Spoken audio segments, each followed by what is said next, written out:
Hey everybody, it's Travis from the Berm Show. There's a brand new app called Lower 22 Vets for veterans and active duty military members. This app combats suicide amongst veterans by bringing veterans together. So please go check it out. Sign up is free and it's easy, and there's monthly giveaways. You can find the app on Google Play and Apple Store. So sign up now. Thank you.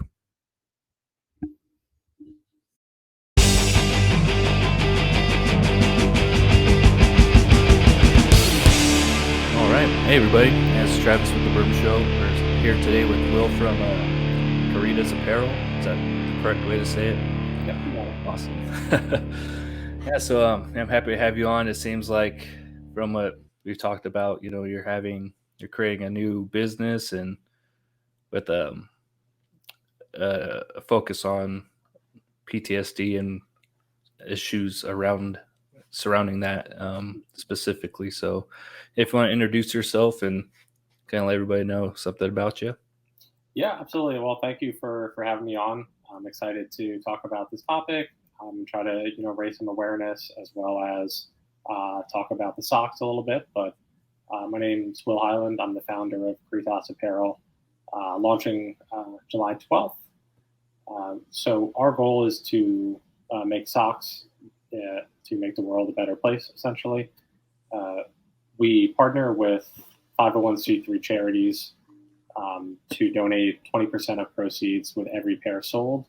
So our first sock that we're launching with is really focused on ending veteran suicide and homelessness, which every day in the United States, about 17 veterans commit suicide and 40,000 experience homelessness. The goal is to create a product that people really like and is high quality, and use that as a lever to create social good. In this first case, being focused on veterans. Yeah, that's amazing stuff to do, and it's crazy because I've seen some recent posts that people have had. I haven't dug into these facts or these posts to make sure they're 100% accurate, but saying that like women veterans are seeing there's a greater chance of them being homeless than men veterans, their counterparts, and it's kind of crazy, because I think women have recently gotten to the combat side of the military. Mhm. I know they're like on submarines and stuff like that now. I think that happened when I was still in or going into that, transitioning into that. So, I mean, I imagine those numbers are starting to grow, not Mhm. only just for women, but that impacts the veteran community as a whole. Because now those numbers are going to maybe double or whatever that case may be. Because usually it's just been the combat veterans, a man or Mhm. something like that. So it seems like specifically those types of individuals. But now with the women getting more involved in combat and being on those submarines and even on carriers and stuff. I had plenty of women on my ship. Um, I wonder if those numbers are going to continue to increase the way they are, even show themselves the way they are, because it is kind of alarming to think that. I mean, I Mhm. saw another one that said like I think there's can't remember if it was 90,000 or like 900,000 women veterans that are homeless. I feel like it's 90. Can't remember the post exactly.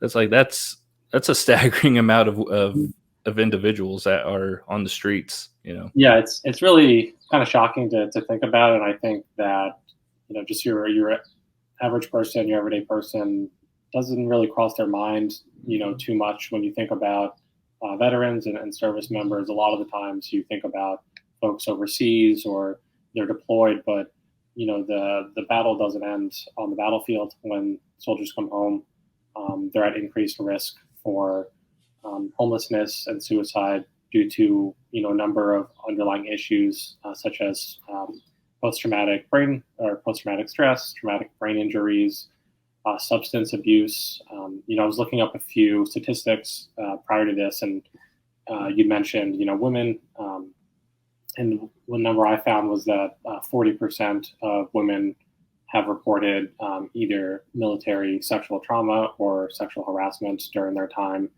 And there's a lot of these kind of deep underlying issues that weave together, and the end result is that when our soldiers come home, they're not receiving the support that they need. And my goal in this company and with this first product line is to supplement that and to provide these veterans with the care they need through working with a couple really amazing partner charities. Yeah, and I mean, I could think back even, one of the episodes I had on here when the individuals were talking about, yeah, kind of how women are treated in the military. I mean, I think there was like a Navy scandal. I Yeah. want to say it was like 6 years ago, maybe somewhere around that ballparkish. But yeah, one of the carriers, I believe, was having um, basically prostitution going on the ship. They're it's like these high officials, ranking officials, Wow. um, basically, find somebody that's lower ranked or maybe even new to the ship or some whatever the case may be. I'm not 100% sure on the details, but would essentially take payment and be like, "Hey, here you go, do whatever." It sounds like so. I want to say that was around the time I got out, or maybe shortly after. So that was quite a long time ago, but I'm sure stuff like that happens quite frequently. Um, Especially like that was one of the things I had thought about when I know this kind of like harping on it, I guess a little bit, but when women kind of got involved on being on submarines, Mhm. because I just think, man, on a ship, like my ship maybe had anywhere from 3,000, like 5,000 people at a time.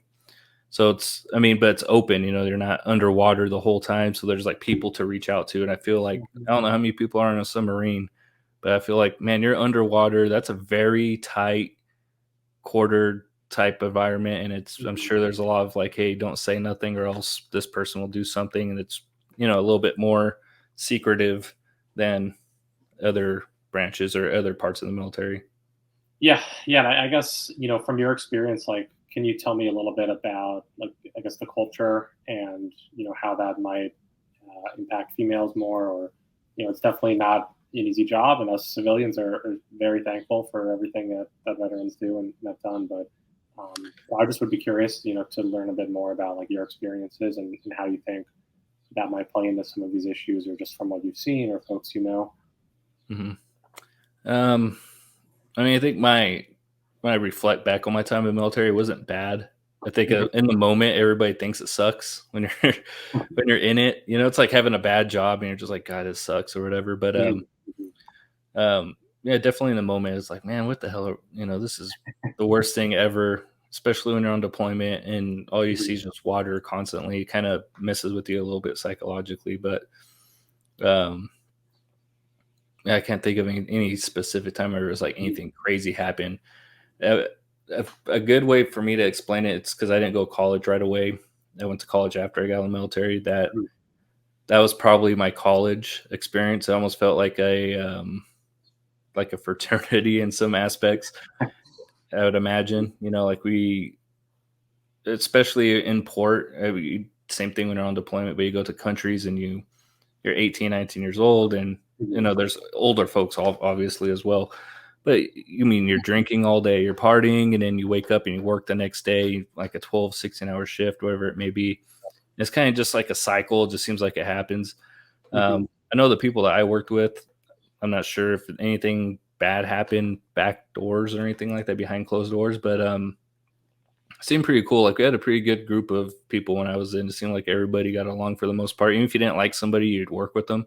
Mhm. Yeah. Um, we had some women for sure, and I mean, like I've told people before, there's been a few women that stood out, like specifically that were just really gun ho, and it was like, damn, there's definitely women that outwork men. So, Oh yeah, uh, for sure. For sure. so I don't know. My experience was pretty good looking back at it. I Yeah. think That's that's the part of getting out is the hard part because Mhm. you lose that when you get out, that camaraderie, that aspect of you're in this together.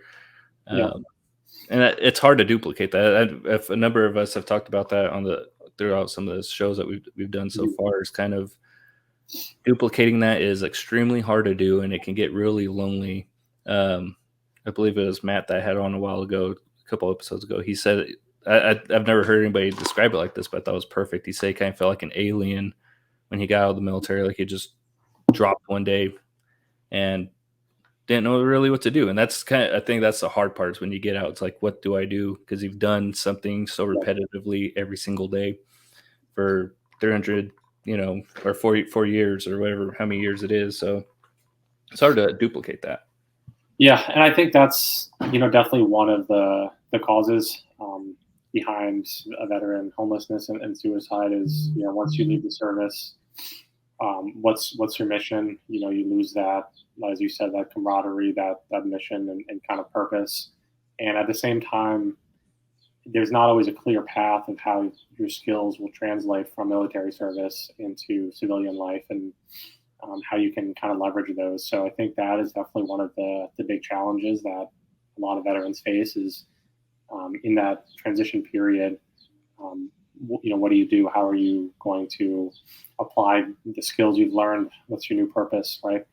And so one thing that the charities that we work with that again get 20% of proceeds do is, they work with at-risk veterans to help them determine what types of careers they could pursue, put them in place to interview, to get jobs, and really just offer 360-degree services to enable that transition from military to civilian life.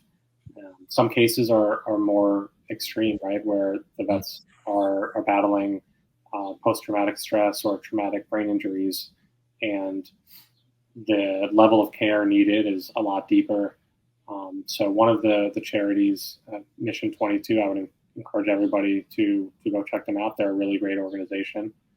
They offer a year-long resilience and recovery program for veterans, as well as spouses and family members. And it focuses on holistic healing, kind of ancient practices that have been well established, as well as infusing it with modern science, as well as counseling and supplements, and really just taking a holistic approach to how folks can transition from a warrior and take those experiences or whatever trauma they're experiencing and carrying with them and transition that into something productive and find a new purpose. You'd mentioned when you leave, like you have this kind of core group and they're almost like your family, and you have these bonds that are hard to understand for the rest of us. And when you go into civilian life, you don't necessarily have that anymore. So one thing that I really like about these programs, both that Mission 22 does as well as Veterans Community Project, is that they carry with them that sense of community. You're not going at anything alone. You're in groups with other veterans that are facing similar challenges that you do, and you have to be there for them, and they have to be there for you. So I, personally really like that component is still there, because it sounds like that's really critical. Yeah, I think that's probably one of the most essential things to when you get out is um, reaching out, making sure you have people to lean on. Like in hindsight, that's why I kind of like when I got out, because a lot of my friends were still in when I got out of the Navy. A lot of them stayed in, were in for either a couple more years or, just recently got out. So, a lot of it, I kind of had to navigate myself. It felt like, it was just my own emotions and how to work my way back into civilian life. But yeah, it's important. I wish I'm not gonna say I wish, because I don't live in regret necessarily. But if I would have done things differently, I would have done something like that. When I went to college, I would have joined one of the veteran groups. I know my community college had a like a veteran center type deal, and I don't think I ever went to it. And I don't know if it was like for me specifically one of those things where I was just like, nothing's really wrong with me. I feel fine, but I don't feel like I need to do that. But I probably needed to at the time, realistically, and I'm sure there's a lot of veterans that maybe have that moment where you come across something like that and you're like, oh, look, there's a room, not even maybe a whole lot of them, but maybe there's a few veterans in there. And it's like, maybe I should go in there and just have a drink or hang out, talk about schoolwork, whatever it is, or even share stories.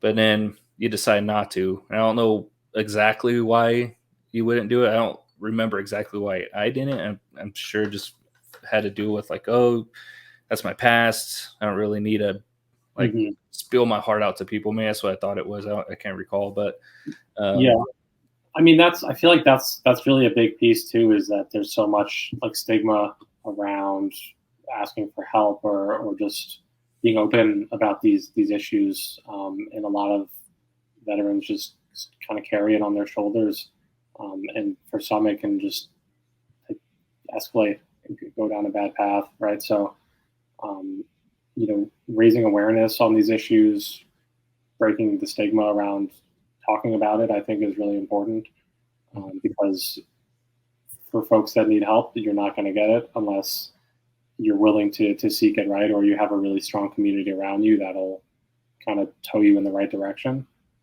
But that's not the case for everybody, right? yeah, exactly. I think a lot of folks just kind of think they can maybe fix it themselves. I'm sure some do. I'm Hmm. sure many do. Yeah, it's easy to fall in the cracks or fall between the cracks and kind of just get stuck there and feel like you have no way out. Hmm. And I mean, it's crazy to think. I was talking to somebody about this recently. I can't remember who, but um, a lot of this, like the whole PTSD and stuff like that, I feel like really came to light with Vietnam and stuff. I've always thought, I wonder if like folks in World War II and earlier wars ever went through stuff like that. But I always just think, is it the way you're also when you come home, the way you're perceived Hmm. um, by just Americans in general, by people, by the civilians, because Yeah. Vietnam soldiers, they came home and shoot, there's nobody raising flags or Hmm. singing things for them or praising them. It's just like, oh crap, these guys kill children, they're horrible people. Yeah. um, I think, you know, it goes, in my mind, it goes back to mhm. like the beginning of history, really. In World War I and World War II, they called it shell shock, um, but is pretty similar to symptoms that we're seeing now. And then Vietnam was, I think the way that the country treated the soldiers was a disgrace. You don't have to like the war, but you have to respect the soldier. And it was just, it was sad how we treated our soldiers when they came home. Um, and luckily, our soldiers from Iraq and Afghanistan don't have the same type of treatment that our soldiers from Vietnam have, but they're still suffering a lot of similar issues. I think the most recent statistics I saw was about 20% or so are suffering from PTSD, or I've reported at least. In Vietnam, I think it was around 30%. So, higher, but the treatment and the support from the public is really where we as civilians and as private industry need to step in, because the government is trying their best, but they only have so much money. Um, Same thing goes for charities. And at the end of the day, there's this big gap left there. And, I'm trying to fill that gap because I think private industry and the actual purchasing power of the American people is one of the strongest growths of economic prosperity and wealth. And that needs to be tapped into because the other channels are leaving these voids, right? Yeah, exactly. Like, man, there's just a video that surfaced. I think it was from a few months ago, but the video is just like surfacing now, of, like the VA in Georgia, where one of the VA workers like choke and slammed a veteran and like kicked him in the Oh face my when he was on the gosh. ground. Oh, And that's awful. yeah, it's crazy to think, that's kind of that's well, that obviously that's a significant issue right there, but Mhm. that's one of those things like you're saying with government and stuff. There's only so much that can be done, and then sometimes it almost feels like, is it, you know, a priority even for, I think most veterans feel that way. Like, are we a priority? Because I know my Yeah. VA experience was horrible the one time I went. Most people I talk to kind of say the same thing. You get kind of the run around, or they, if you do get prescribed something from what I've been told, that's it, and then tap on the butt. Hey, see you later. Good luck. Yeah, I Um, think. Well, another stat I saw was that 70% of veteran suicides happen outside of VA care. So the people that Oh. need help the most are not getting it. So that kind of, I wonder how, that's kind of alarming because that's kind of, to me, that says like they're going there seeking help, not receiving help. So then they kind of say, okay, you're not going to help me. I'll just do something right here in front of you guys to kind of throw it in your face a little bit, to show you how bad they failed. That's what's, I mean, kind of getting back to like what your company's all about. I think that's what's extremely important to have, like you're saying, companies do what you're doing, um, finding initiatives that need to be sought after and help folks that need it because Mhm. um, it seems to kind of be the way things are being done primarily today is a lot of people are taking things in their own hands, and that's what I've said with veterans specifically. You see that a lot now where Yeah. you have veteran groups and organizations that are built by veterans instead of governments because Mhm. I think it's easier for a veteran. I know it is for me to talk to somebody that about any significant issue or problem I've ever Yeah. had with because even if they're in a different branch, there's some type of like I don't even know how to describe it. There's not even sympathy. There's just like an understanding that Mhm. okay, we might have gone through different things, but at 17, 18 years old, or whenever you did join, some people join older. I mean, you signed a will. You put together a will at a young age. You basically signed your life away for X amount of years, and I think a lot of people.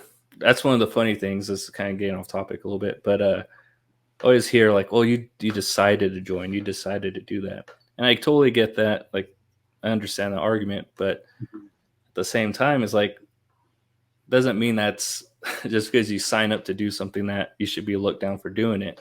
It takes a The specific, it opposite. takes a special person to kind of do that Mhm. to say, I'm going to join the military for whatever branch, whatever you're going to do.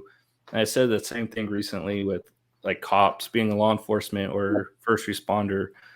I know you sign up, you join a whatever it is to become a firefighter. I wouldn't want to do it. Somebody needs to do it, and there's brave enough people out there that are willing to do that.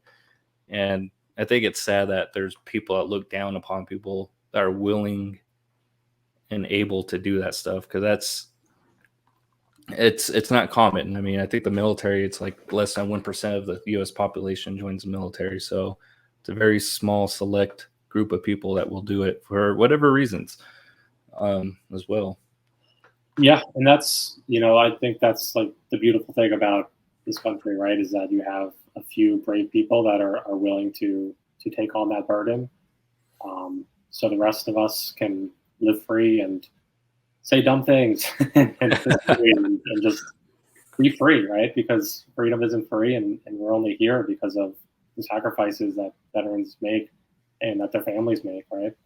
Yeah, exactly. Going back 245 years to the Declaration of Independence and inception of the country. So yeah, just grateful really as just a normal guy, normal civilian that we do have people that are willing to be brave and take on that burden because I think it's sort of one thing signing up, but then going through the experience is you can never understand that when you're signing up. I guess is what I'm trying to say, right? Oh It's yeah, yeah. something totally different.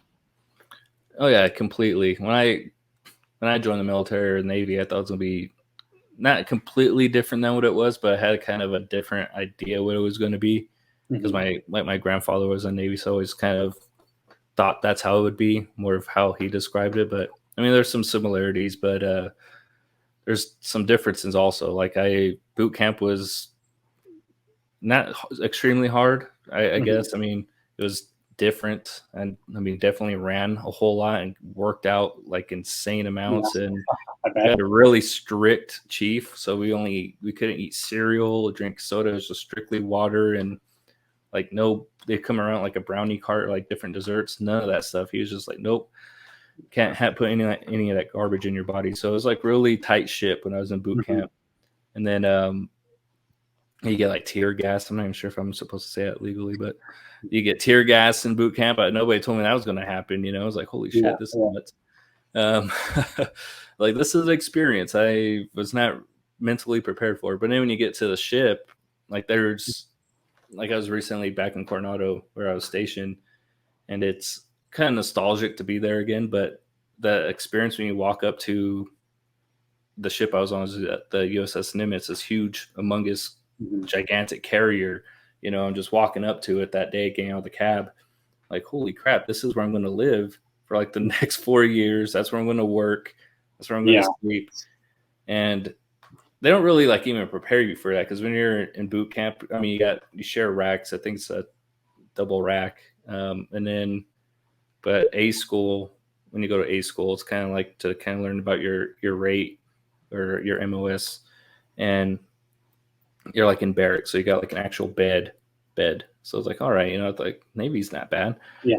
But yeah, you get to the ship and it's like 3 high Mhm. across, and it's like, oh crap! I'm like, I got dudes sleeping above me, a guy sleeping beneath me, if wherever position you're on the racks. But it's different. But I think that's kind of the part of it that makes it hard when you do get out, because you are so close to everybody like that. You're, Yeah. You you have to know, be. yeah, no matter what. Like if you both wake up at the same time, you're getting dressed in a small little like Mhm. cubicle section, and there's just nothing like it. I think it was, at the end of the day, ended up being better than what I expected. I'm not sure if that's the case for everybody. Obviously, I know people join different branches and they probably have a different mindset or idea what it's going to be, and then they get there and they're like, "Holy crap! Like this is real." Yeah. Um, I think Matt, the guy I had on a couple episodes ago, said the same thing. Like he was going through his, he went through West Point, so he's becoming an officer, and he's Mhm. thinking like, "Man, him and his buddies, we can't wait to get to Afghanistan." And you get there, and it's like, holy shit, this is real life. Like Yeah. it's not a video game. It's not, you get a respawn if you get killed. Yeah. It's It's it's the yeah. end. Yeah. Yeah, for sure. And we're just grateful, really, as civilians. And again, I think it goes back to what happens when these people come home. Since 2001, another statistic I wrote here, there's been 114,000 veteran suicides, Wow. compared to casualties in Iraq and Afghanistan was just over 7,000. So we've lost significantly more, soldiers to suicide than to combat. And um, I don't think that should be happening. I think as a country, we need to do more for our soldiers when they come home. Um, and that's, one of the reasons why I'm starting this company. Yeah, so kind of get back to your company as well. I know, like you were saying, right now it's kind of, you're focusing on the PTSD and suicide awareness and stuff. So Mhm. I'm assuming that's going to manifest into different things later on, obviously, I'd imagine. Or is that just going to be the primary focus of your company going forward? Yeah, it's a good question. So right now, and for the short term future at least, really just want to focus on this one area, working with um, Mission 22, who's 501c3, and they get 10% of proceeds to stop veteran suicide, and the other charity, Veterans Community Project, gets an additional 10% of proceeds. And they build tiny homes for veterans, and have like little veteran communities, um, and they also offer them services to basically move them back into full-time housing for themselves, help them get jobs, give them assistance, clothing, really like all services that they would need. So for now, the goal is to just get this one product out the door, and focus the efforts on the veteran community. Down the line, though, the ultimate goal for the company is to launch additional product lines with additional charities. Um, there's no shortage of problems in the world. So, the next product lines, they might focus on child trafficking or drinking water, something for the environment, or medical research. There's a lot of possibilities, but really just launching with the veterans one first, because that's something that's near and dear to my heart. um yeah, so I know, like, even like we talked about before, like you had family that was in the military. So what, besides, I mean, I'm kind of curious then, what led you to yeah, go the veteran route initially. Like you said, it's near and dear to Mhm. your heart. So yeah, Yeah, kind of it's curious on how that manifested itself a little bit. yeah, it's a good question. Both of my grandfathers served in World War II. One of them in the Pacific Theater, and the other one um, on D-Day -2. So came in day after, saw all of the atrocities. So I've just always, even as like a little kid, have thought about what they must have gone through, because they weren't kids, but they were close to it. They were 18. Um, when I was 18, was, I wouldn't be able to do that, right? So I've just always been very grateful that I live here in this country and I have the freedoms afforded to me, and I've just always known that that's a unique thing. It's the exception rather than the rule, right? That doesn't happen without sacrifice, and we're here because of what veterans have done for us throughout the history of the country. Um, and I think it's something that really is apolitical, whether you're left, right, or center. It's something that everybody should get behind because just the sheer numbers of veterans committing suicide and experiencing homelessness just far outweighs the combat deaths. And I think that's just sad and it shouldn't be happening. Um, so just looking at the numbers and what is currently offered for veterans, there's, as we kind of mentioned, the government and the VA is trying their best, but it's completely ill-equipped for the challenge at hand, and it calls for more funding and more community and more programs. And that's what I'm trying to do with this pair of socks. So for every pair, you're directly helping a veteran in need, whether that's giving them counseling and treatment for someone that has PTSD, or you're building a new house for a homeless veteran, or some of the kind of like more unique programs that Mission 22 does with their partners are things like equestrian programs or Brazilian Jiu Jitsu, outdoor adventures with fellow veterans, service dogs. So some of these sort of non-traditional treatments that can really instill like a sense of belonging, and also allow for that community that might be lacking now that you're out of the service, right? So that's the thinking on why I chose veterans for the first product here. But excited for what's to come, definitely. Yeah, I mean, one of the key things I picked onto or picked up that you're mentioning is like just even with Mission 22 helping building homes and stuff like that for veterans. That's something I've started to see kind of occur lately. I think there's a community here in Palm Springs by where I live where they're doing the same thing. It's kind of like a little apartment complex that's specifically for veterans to stay at, which Yeah. is like you're saying. I mean, the numbers of people, the number of veterans who end up dying, whatever causes it may be, outside of actual combat versus during combat are pretty significant. I mean, seems like I think the number is like 22 now a day, right? Is that what they're saying? 22 veterans a day, Yeah, roughly. it's come down a bit since that org was founded. Right now, I Okay. think the latest number is 17, which is trending in the right direction, but still too high, right? Yeah, exactly. And like we were kind of talking in the beginning of it, I wonder how those numbers are going to change with more women veterans coming out. And one of the things that um, I had never thought about, but a woman I had on that was in the Air Force brought up Shannon Smith. That she had pointed out that now veterans are seeing like variations of cancer show up years later Hmm. after their service, and I don't the thing that trips me out with that, I guess, in a sense, is like I just imagine like a veteran, you overcome all these obstacles, and you finally get your feet planted in the ground, you're doing well, and then that happens. I can't imagine the type of setback that is, Hmm. not only physically, obviously, but mentally, because it's like, man, I just overcame whatever it was that was bogging me down mentally. Yeah.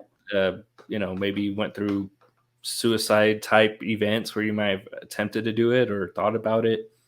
Maybe even been homeless at one point, and now you're finally up on your feet doing something great or benefiting a family or have a family, whatever that is, have a business, and then have that happen.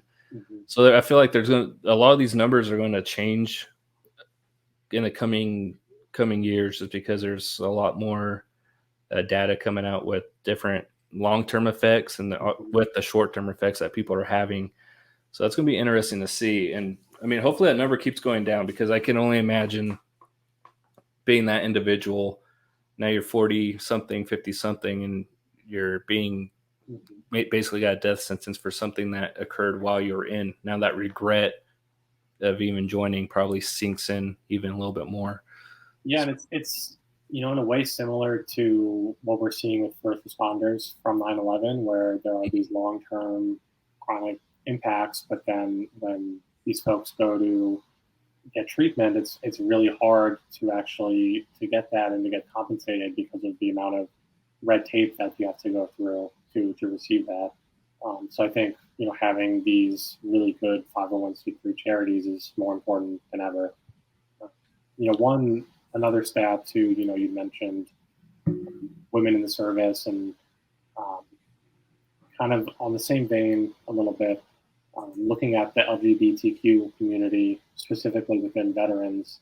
Um, the LGBTQ veteran population is 7 times more likely to be homeless than the non-LGBTQ veteran population. Oh wow. That um, that population as a whole is really one of the highest risk groups for homelessness. So it's not necessarily surprising, but then when you consider um, the amount of veterans that make up the homeless population, I think veterans make up about 7% of the population, but 13% of the homeless population. Um, and then couple that with LGBTQ folks, and it's just a sad picture. Yeah, I can only imagine, because that whatever transition they're going through, or if they're coming out while they're in, I'm sure that's not typically looked as like, oh, good for you while you're in. Especially like when I think about that, I feel like it'd be different in the Navy. To be honest, I know people don't have jokes, but I feel like that'd be a little bit different, like the Navy and like different branches, like the Coast Guard or Air Force, where it's a little bit. You're not necessarily in um, like situations like you'd be if you were in the Marine Corps or Mhm. in the Army, where and those guys are probably be like, "Oh my god, right now you're making us seem like we're bad people." But not saying that, but just the different types of environments that they're in, probably a little bit different, where it's more. Not to say that being on the ship isn't extremely stressful, but then when you're out in combat, I'm sure all that stuff plays a factor into how you're treated. And I'm sure, not to even just single them out, but if I'm sure if you're just somebody that doesn't even really do a good job, or you can't hold your own weight, carry your own weight, you get picked on immensely as well. Mhm. So I can only imagine factoring those type of things in as well. That must be psychologically difficult, yeah, because you're in thinking, hey, I'm doing something great, I'm serving my country, and then you get out and you're only not only are you misunderstood for whatever you are as a veteran or being a veteran, but now for whatever you are, if you're a lesbian, gay, whatever, bisexual, whatever it is. So now you got that coupled on top of how you already treated just because you're a veteran. That's like double. It's a double blade right there. So Yeah, yeah, for sure. that's sad. That's sad to Yeah, hear that that's happening. yeah. You're just a person trying to serve your country. Yeah, you didn't have to deal with that. Um, yeah, so I want to bring some of this stuff up as well here, real quick. Sure. Let's see here.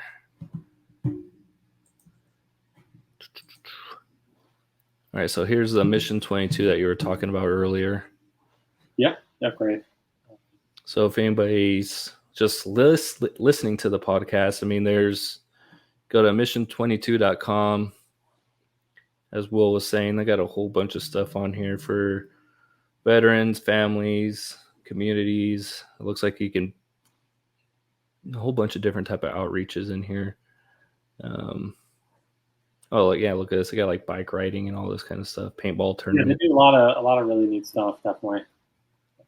And so they got all this going on. Different programs, ways to get involved. You can shop. Um, and here, Will's company. So I know, yeah, it's going to launch here in July 12th. Yep. Um, And then the other charity is Veterans Community Project as well.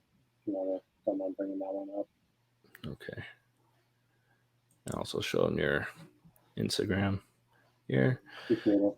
Yeah, so here's his Instagram right here, Caritas Apparel. I mean, feel free to check them out. It's going to be really cool what they're doing. Um, they got socks, and they're made out of bamboo, so that's interesting. Also, Yeah, I what led you to go the bamboo route? What are the benefits of the bamboo versus a cotton sock? yeah, I actually didn't even know you could make socks out of bamboo before I started down this whole path here. So in my research, I kind of came across this, and we worked through.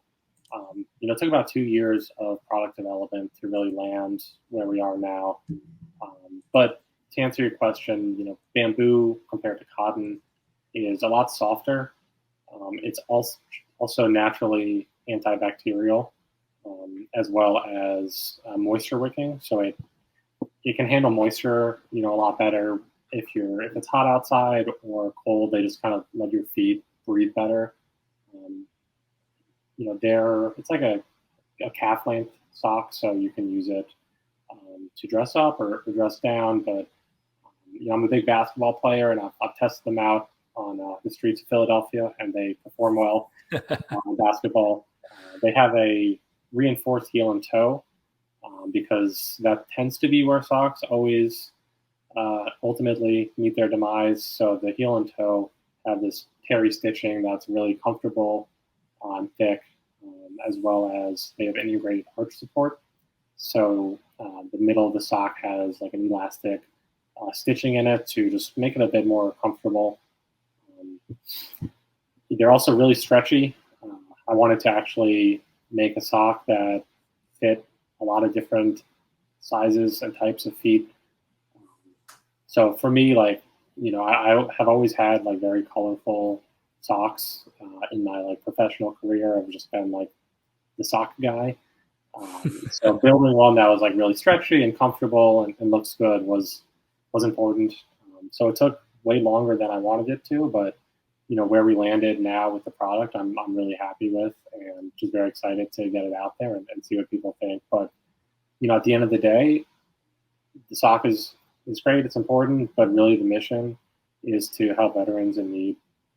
So that's why we're really grateful to be working with these two fantastic charities, and I would encourage people to go check them out. If you want to buy a pair of socks, you could do that too. I mean, that's funny because yeah, I play a lot of basketball too, and it's always like the toe area is like Mhm. always ripping up in the heel. So yeah, I might have to grab a pair once you get them going for Yeah. sure. Okay. And also I think because I've heard this with bamboo before, I'm not sure how 100% accurate this is, but the benefits of like bamboo I've heard with paper specifically is that you can cut it down, but it grows back extremely fast. So it's not you're not destroying a rainforest in a sense. You're um, just replenishing basically because you're cutting down, it sprouts right back up. Yeah, So it's a lot better for the environment because of that. It's basically like an invasive species. Like it just grows like a lot. Um, so it requires way less water to actually curate than cotton. And then in like the processing of it, as well as the final product, it's certified to be chemical free. The sock we have, so overall, it's just better for the planet, and I think it's better for your feet as well. no, that's awesome. I mean, I can't wait to see what else you guys manifest. I mean, because you're saying you guys got other products, so you guys want to launch with it with the socks and stuff. So I mean, I'm kind of eager to see what else you guys do because I definitely want to get a pair and put them to work. I'm kind of the same with socks too. I have like goofy socks at work. I Yeah, have like cats and crap on them. I have like the most random socks, superheroes. Yeah. Um, so it'll be fun to if they're kind of goofy like that, I'll definitely find me a pair and rock those things because that's Yeah, kind of no, they're red, white, and blue. Nice, tiger camo pattern. Um, so yeah, it can't be boring socks, right? I think like in recent years, like as and they're unisex, they're for men and women. But I think looking at like men specifically, like in the workplace, as the tie has gone out of fashion, the sock has really become like an item of expression and more of like a fashion item than like a commodity. So making it like colorful and fun was always the goal. that's cool.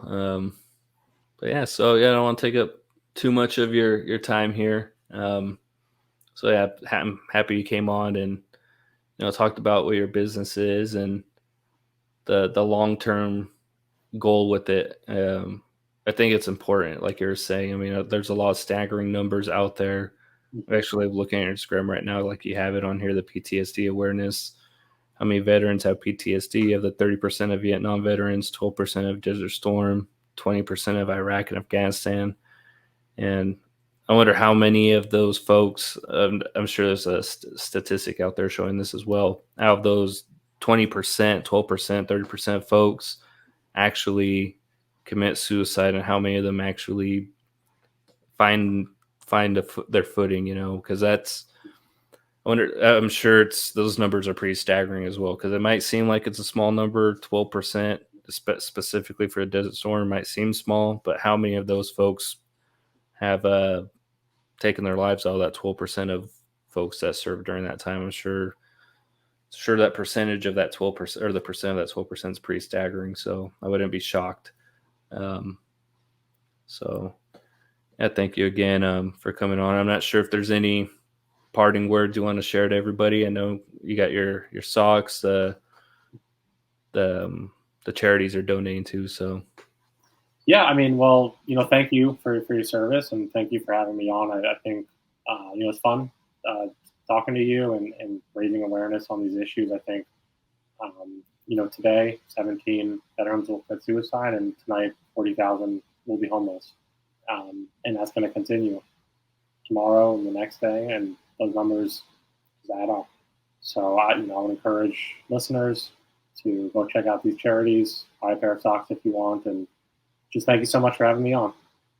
no problem, anytime. Yeah, look forward to having you on again once you really get this thing going and see how effective how it is, and how many people are able to help and stuff. I can't wait to see. So I yeah, thank appreciate you it. again. Yeah, Cool. absolutely. Thank you so much. Thank you, Will. You have a good one. You too. Bye.